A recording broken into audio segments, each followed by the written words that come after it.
Everyone please join me in the pledge of flag. I pledge allegiance To the flag of the United States of America and to the republic for which it stands, one nation, under God, indivisible, with liberty and justice for all.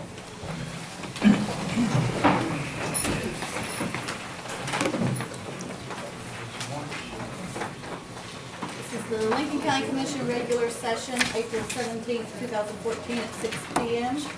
Members present are Darrell Baker, clerk, K.K. Matthews, president, Charles Lance, commissioner, Charles McCain, commissioner. The meeting's called to order by Mary Mathis. And I need a motion to approve the minutes of the regular session of the Lincoln County Commission meeting that was held April 3rd, 2014 at 6 p.m. I'll move. All those in favor, please say aye. Aye. All opposed? The ayes have it. Now we're into public comments. I have Brittany McDowell, but I have you under discussion. Yes, but I was gonna talk about something else. All right. I wasn't sure exactly how to do it. All right. Okay. Sure, it went out. No, it went in.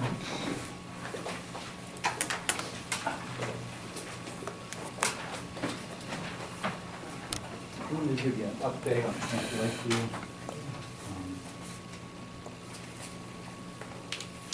Camp Lakeview's the county's residence camp. The county commission set aside on We just have a little promotional where we're trying to increase use. So we're distributing this to different venues and just wanted to update the commission on that. Other than that, the commission last spring donated some money to our teen parenting initiative. This was a grant that we applied to the Greater Kanawha Valley Foundation for.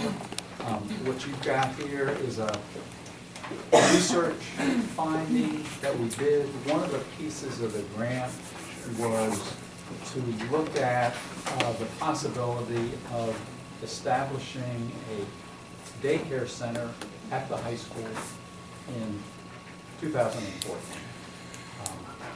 The school board decided that because there were other pieces that we were working on, that 2014 didn't make sense. There were some questions at one of the school board meetings about whether there were any kind of research findings about whether school-based child care centers had a positive impact or a negative impact on teens in high school. So this is a report that we did for the Board of Education. I want to share it with the commission since you all have been a supporter of this initiative.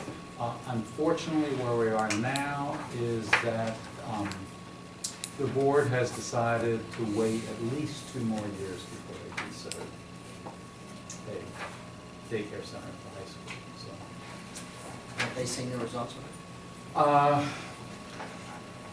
I haven't heard a discussion about these results. But we'll probably have another update about the program, where we are with it. We will have this fall an ECE, an early childhood education component, which is part of a CTE, which stands for continuing technical education, sort of like the old vocational school thing where students can get certified and graduate from high school with a certification that would allow them to work as a teacher's aide in kindergarten classes or about there. What, 2 years? I don't know, sir.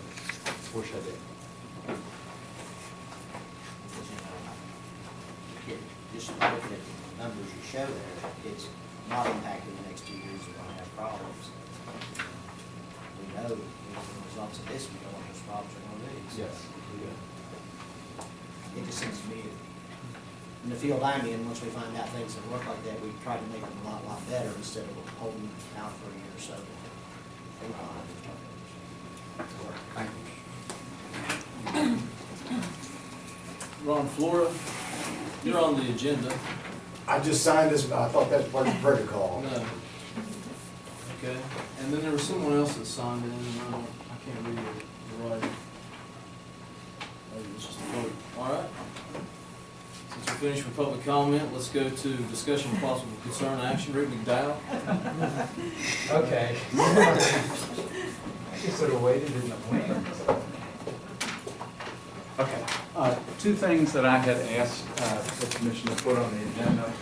The first is the Arts Community Wastewater Project that the commission's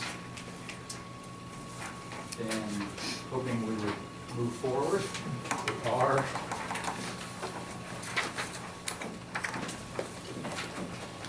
What you've got here is the report of the bid committee. Basically what we did, the commission now owns the old high school, the old middle school. The septic system there is non-functional. We had some different firms come and look at it and give us some suggestions, and the upshot was that we decided it would make the most sense to advertise to have the system fixed and a new system put in. So on the 25th of March, we ran ads for 2 consecutive weeks. We developed some bid specs on the 8th of April. We had a required pre-bid meeting, which meant that anybody who wanted to finally bid on the project had to show up at the meeting so that everybody was on the same page. When we had that meeting, people made some good suggestions about how we might improve the specs. So there was an addenda that everybody who was there agreed to, and then that addenda became part of the specs. The bids were due on the 16th, yesterday at 10 a.m. We had a bid committee. Mary was willing to be on that met. In the end, we had 4 contractors come and appear at the pre-bid meeting. Only 2 contractors presented bids. There was a bid to do this for $24,562 and a bid for $22,192. The bid committee would like to recommend unanimously to the commission that we accept the lowest bid, which is the bid of $22,192.30 from Genesee Contractors. When you set up these, or who decided on the technical end of it as far as what would be needed up there? We had, well, we had a backup. We had the district sanitarian, who's over, covers many counties, who came and looked. We had the county sanitarian who came and looked. We did percolation hole tests, and we did an observation hole, which is sort of like a small open grave that you can get down inside and you look for what they call limiting layers of soil. That sort of, the limiting layer of the soil tells you where stuff will stop percolating. So we used all those kinds of things, plus how many people we expected to use it at peak times, how many people at normal times, to do a basic design of the system. After we had the pre-bid, one of the things that came out of the pre-bid was that the people who were there felt that we could create a simpler system, which we did in the end, which wouldn't have any electric, which is always a benefit because that's one less thing to go wrong, and it would be totally a gravity kind of system. So the maintenance on it would be a whole lot. Sounded like talk with one, but I thought I saw Rick. Did he come in? Oh.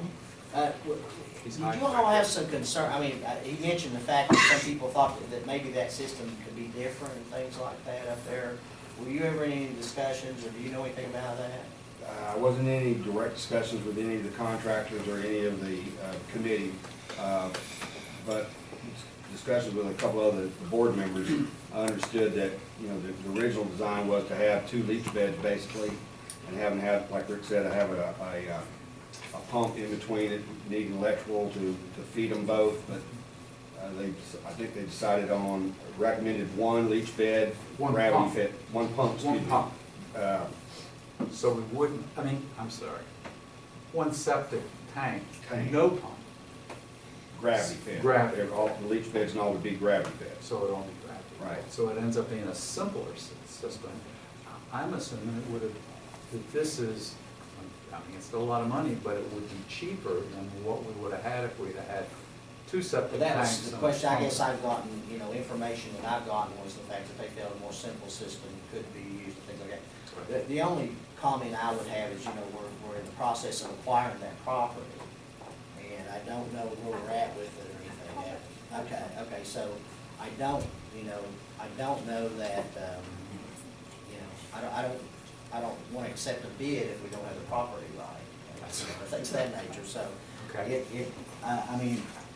I mean, what Can we if just table that? Maybe we could, we what have could- you thought about maybe rebidding to see if they could, come up with maybe expand, or advertisement to see if we can get a lower bid?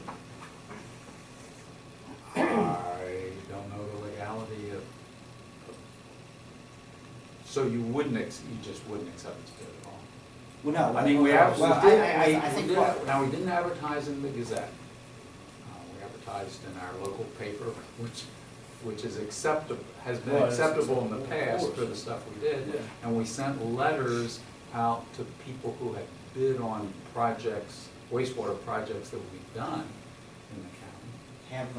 Have, I did, You just I put- was asked when we had the pre-bid meeting, after the pre-bid meeting, I got a call from somebody who wanted to know if somebody could still bid. Well, they can't do that if they don't show up to the pre-bid meeting.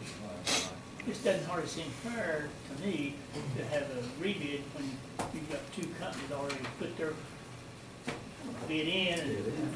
well, I think, what I'd like to do, if it's okay, Commission, I'd like to make a motion, we go ahead and table this till we get the property in our name, then I think we can, it'd be more legal to do it that way. I think in trying to accept it now. Has the bid's got a end date on how long are they good for? 180 days, but that would be from the signing of the contract.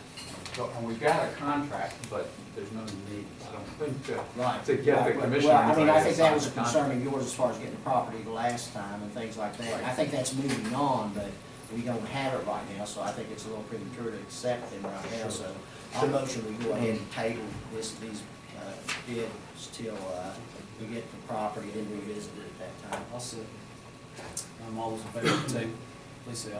Aye. All opposed, that being unanimous, the motion carries. While we're just on this subject, what's the plan to do with the old systems up there? The old system, that's part of the bid was to decommission the old system. And leave it in place or take it No, out? take it out. Okay. Take out that big, huge, Yeah. above I ground was concerned thing. about this. Take that out, then, what's there now is this recirculating sand filter system. So there are maybe 7 concrete things that go down in the earth, but also stick out a little bit. Those would be knocked off, and dirt would be, That's part cover of the this whole. bid. That's part of this bid. That sounds good. And does it make sense to come back to the next meeting with the contract and? Well, I tell you what, you just check with Mary on Okay. when that's going to, and once that's taken care of, because it's in the prosecutor's working on it for us, and I'm sure you'll have a good time. Good, we'll do. All right, sort of switching. Yeah, left fork maintenance update. Yes. This is a little complicated, hopefully not confusing. There's a side 1 and a side 2. And this plays into the fact that we have a maintenance association in the left fork of the watershed, okay? So, the state has a public service commission, okay? I'm back to side 1. The Public Service Commission regulates public service districts, and counties have different numbers of public service districts. We've got a couple of them in Lincoln County, and the county commission has the ability to set up public service districts. That was one of the questions that Versi had a while back. So we've got several public service districts in Lincoln County, and normally a public service district does two things. They take care of water and they take care of sewer. Okay? They take care of both of those. And when you get your bill, it's a bill sometimes for both, sometimes separately, and the positive thing from the state's viewpoint is if somebody doesn't pay their septic bill, they cut off your water. They have that leverage to do that. Now, in Lincoln County, we don't have, the Lincoln County PSD, which is a public service district, covers the Left Fork area. There's no public water there now. There are these wastewater systems that we put in, but the Lincoln PSD doesn't want to, they would rather not handle those at this point because there's no public water to link together, and so there's a question of if somebody won't pay their bill, There's no leverage. there's no leverage. So that's sort of one of these pieces of all this complicated stuff. Okay, then you go down to the next part. The next part is the different kind of home wastewater systems that there are. There's in-ground systems, which probably is what most people in rural areas have, and the in-ground systems are covered through the state DHHR, and that's why the Lincoln County Health Department is in charge of in-ground systems. The other kind of systems are direct discharge systems. If you have a direct discharge system, it goes into the creek, or it goes into the river or someplace legally. Okay, there's a lot that go into the creek illegally. These are the legal ones that go into the creek. Instead of the DHHR having authority over those, the DEP has authority over those. So the systems that we have in the Wastewater Association, for the most part, are covered by the DEP because they're direct discharge, but some of them are in-ground, have been covered by the DHHR. The DEP is much more aggressive in their work with the systems, and that's because they have authority to do this under the Federal Clean Water Act. And so if you've got a direct discharge system, you have what they call an NPDES permit, it's a federal permit. The state's over those federal permits and making sure they're enforced. There isn't anything that's similar to that with the DHHR in those systems. Both systems, in-ground and non-in-ground, are supposed to have perpetual maintenance. They're always supposed to be maintained. But there's no regulation agency like there is with the direct discharge systems, with the federal permits to take care of the in-ground systems. If that makes sense.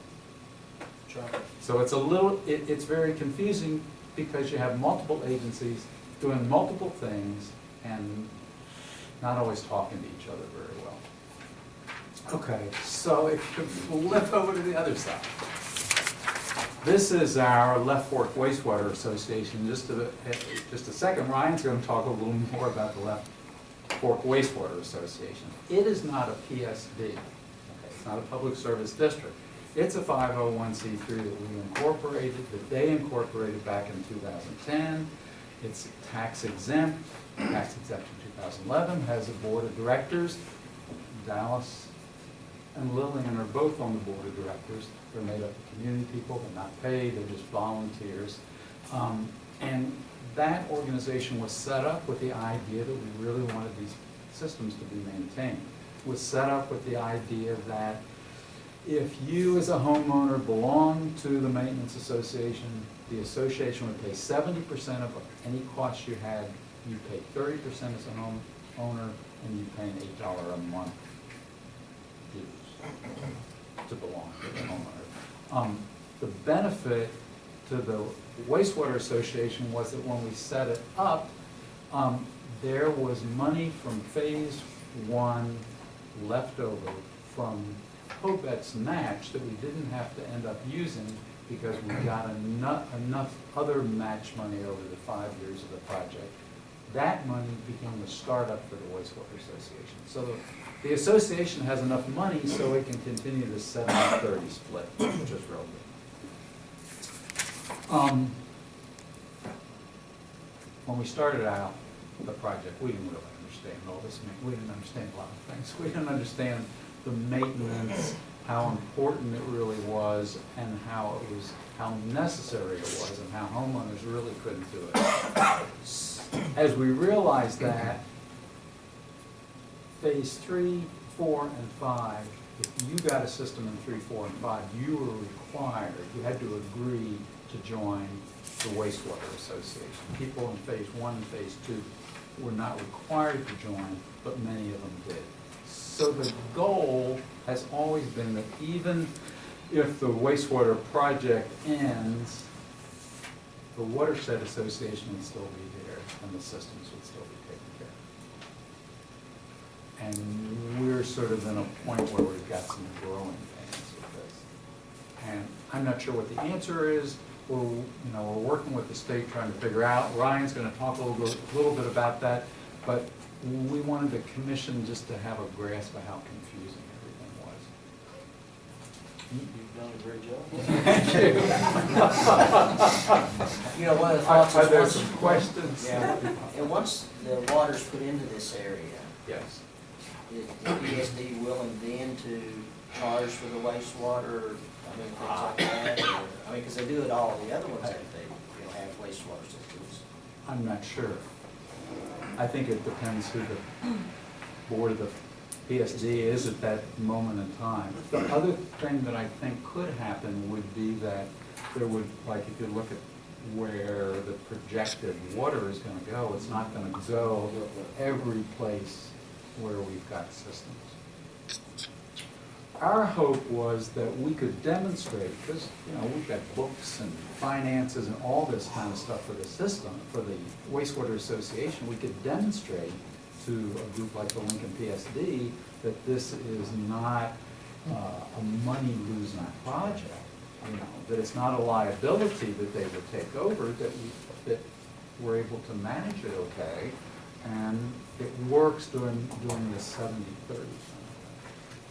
Of course, the commission could at some point create a public service district for sewage in Yes, that area. they could.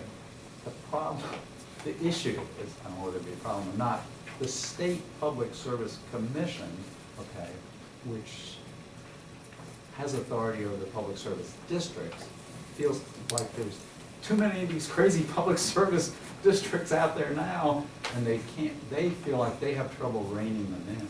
You know, a real potential issue with the DEP on those first 2 cycles that we put in, since they do have to be monitored and reported. Potentially, if people fail to do that, they could get in trouble with the DEP.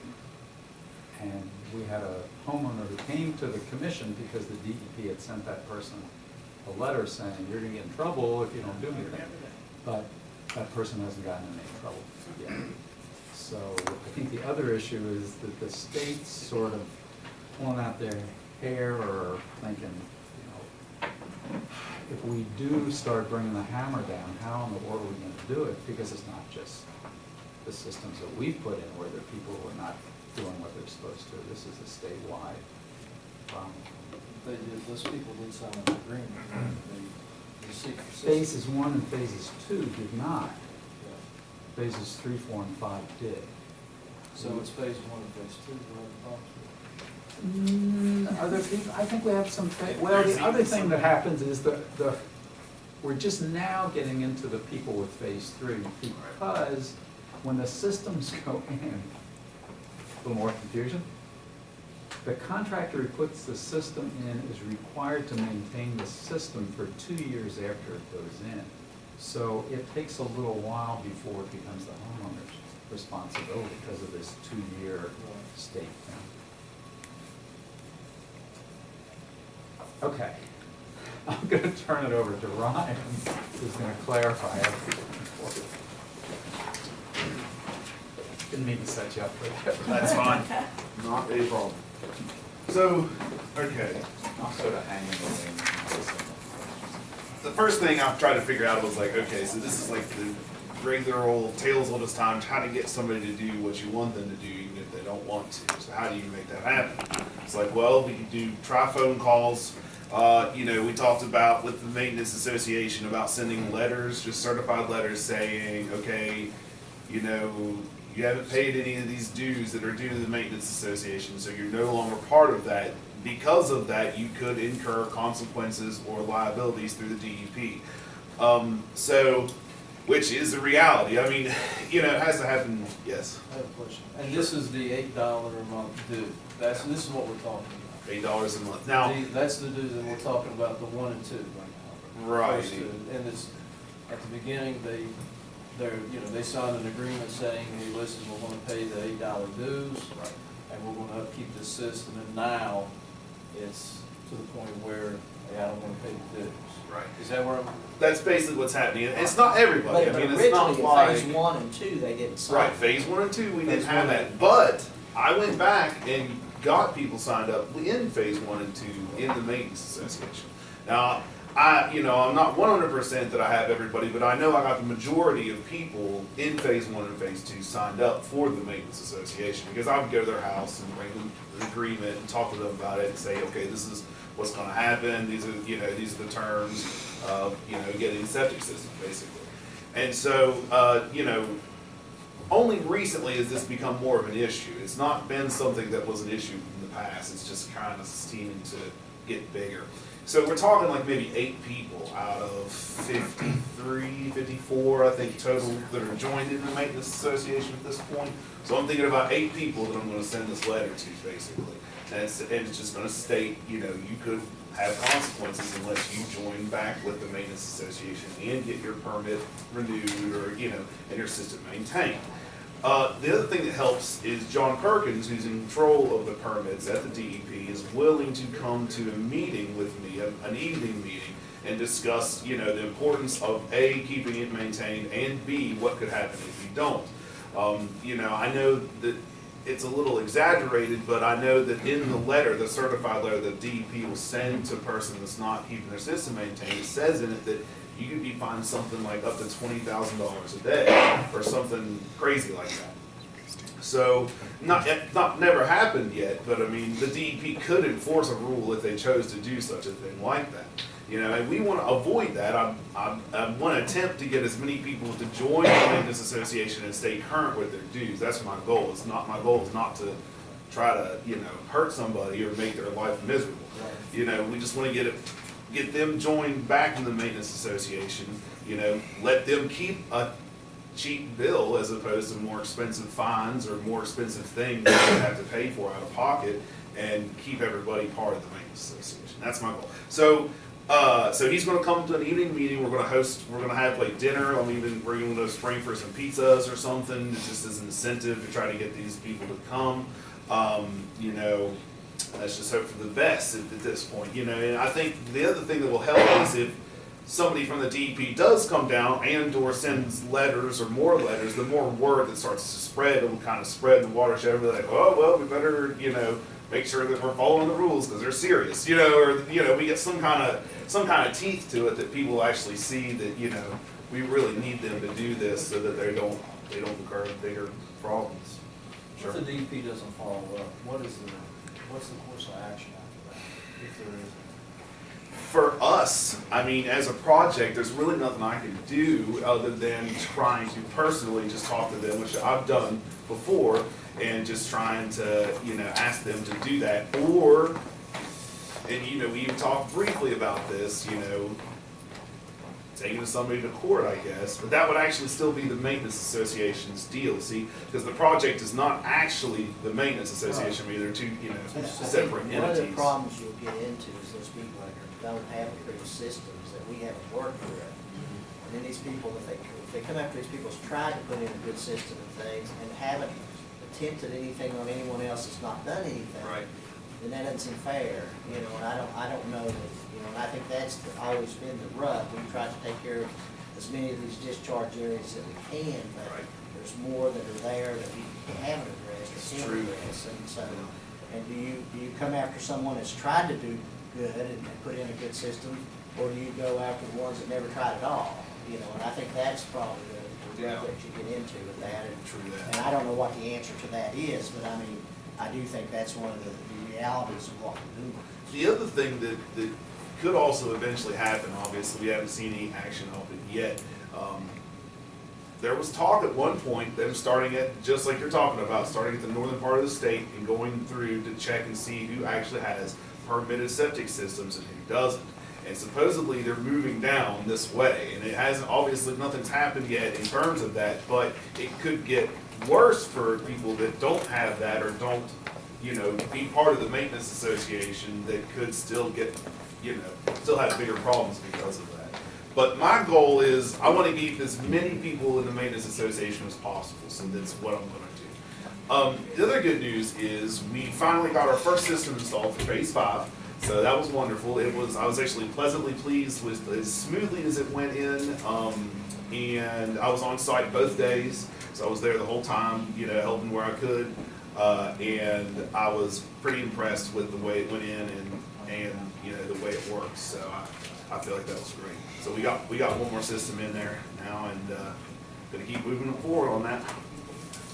Thank you, Commissioners. Hey, thanks. I guess on the wastewater association stuff, I think, I mean, the project will probably keep pushing this forward to try to bring agencies together and get some sort of a positive resolution. Yeah. I'm sorry you're having trouble with it. But it's the reality of the beast. Thanks. Hey, Rick, did you already speak about the elementary school counseling? Oh, was that on there? Yes. I'll let somebody else talk. No, go ahead. Oh, well, thank you, okay.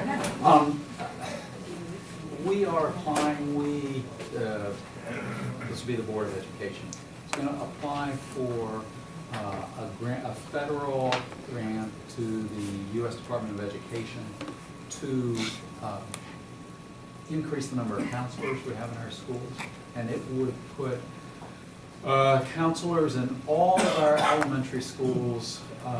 Well, we make sure that there was at least one counselor in all of the elementary schools. And the emphasis would be, these folks would work with kids grades 1 through 3 who are at highest risk of being retained, dropping out of school eventually.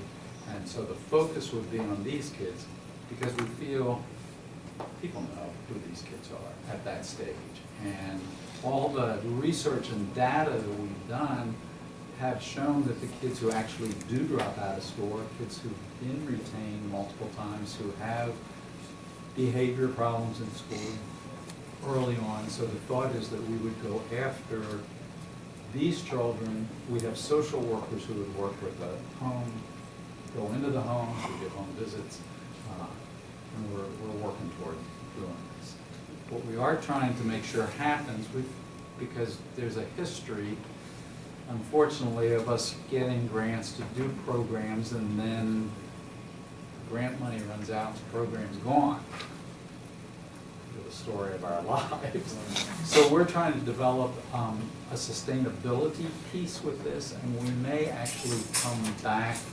We're talking to different organizations to see if during the time period when the 3 years we have this grant going on, we could get some pledges from organizations that would say, okay, at the end of the grant period, 3 years from now, we as maybe a county commission or as one of the industries that we've got in Lincoln County would pledge so much money to continue this program going on. So maybe we can come back to the commission.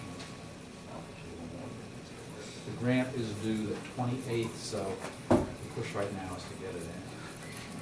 Thanks for